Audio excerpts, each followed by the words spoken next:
Considere o esquema a seguir e assinale o que for correto. Vamos entender a reação que está acontecendo aqui então. Eu tenho, olha, o 1, 2, 3, o propanol, que para um lado está formando esse propeno e para o outro lado está formando esse éter. Vamos analisar primeiro a reação para a direita.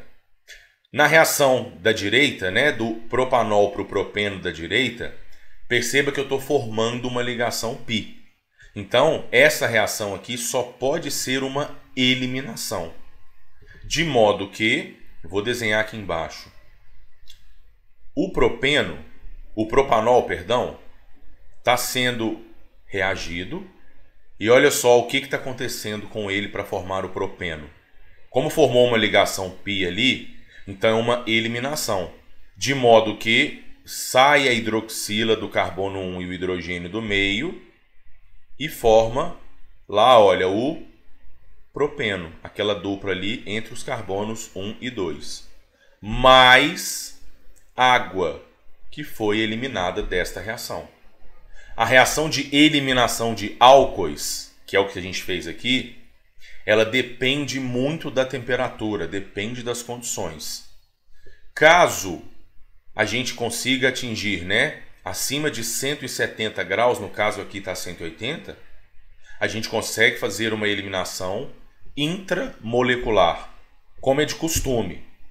Agora, caso a gente consiga atingir apenas 140 graus, o que acontece é uma eliminação intermolecular.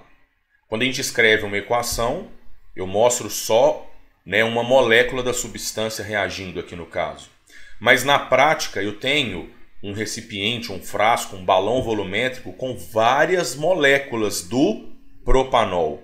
Então, se a gente atingir apenas a temperatura de 140 graus, o que vai começar a acontecer é uma molécula de propanol começar a desidratar, né, ou fazer uma reação de eliminação com outra molécula de propanol. Eu começo a eliminar água da hidroxila dos dois álcoois. E aí essa reação, então, vou escrever aqui embaixo, ela produz água que está sendo eliminada, mais o que? Esse éter, olha, 3 carbonos e 3 carbonos. A gente forma o propoxipropano, ou o éter dipropílico. E aí, primeira afirmativa, olha, o propeno e o éter dipropílico foram obtidos respectivamente por reações de eliminação e substituição. Essa primeira está errada. As duas são de eliminação. Só que para a esquerda é uma eliminação intermolecular e para a direita intramolecular. 2. Os álcoois possuem caráter ácido, mais forte que os fenóis. Isto é, tem maior facilidade de se ionizar em solução aquosa. Essa 02 também está errada, é uma questão conceitual. A gente tem que lembrar as substâncias orgânicas que têm caráter ácido. São 3. Ácido carboxílico, óbvio, fenol e álcool. Porém, o ácido carboxílico é o mais ácido de todos. Os álcoois são os menos ácidos. O fenol é intermediário, tá? Então, o álcool, sim, ele tem caráter ácido, só que ele é mais fraco do que os fenóis. 04. Na síntese do éter, ocorre uma desidratação intermolecular, foi o que a gente fez aqui embaixo, e na do alceno, uma desidratação intramolecular. Então, a 04 está corretíssima. 08.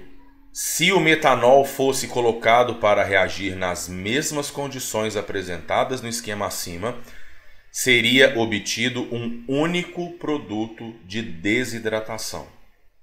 Olha só essa 08, que difícil. Se fosse o metanol, o álcool de partida, está aqui o metanol. Para que eu tenha uma desidratação intramolecular, eu preciso ter, obviamente, pelo menos 2 átomos de carbono. Para quê? para sair o OH de um e o hidrogênio do carbono vizinho e formar a ligação dupla.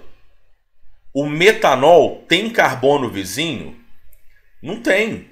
Então não tem como sair esse OH e o hidrogênio do carbono vizinho para formar a dupla. Não pode sair o OH e o hidrogênio aqui do mesmo carbono. Vai formar o quê? Então, se for metanol, só ocorre a desidratação entre moléculas. Adentro da molécula não rola. Então a 0,8 também está certa. E a 16, é possível obter um éster a partir de uma reação de oxidação do éter dipropílico. E a 16 está errada também, é conceitual. As reações orgânicas, infelizmente, a maioria delas a gente meio que decora. Sobretudo a reação de oxidação. E a gente tem oxidação de alcenos, que leva à formação de um diol, pode formar ácidos carboxílicos, cetonas ou aldeídos. E a gente também tem a oxidação de álcoois, que podem formar aldeídos, ácidos carboxílicos e cetonas. A gente não tem, né, no nosso cronograma, no nosso programa de conteúdos, uma reação de oxidação que leva à formação de um éster. Então, corretas só a 8 e a 4, então a soma dá 12.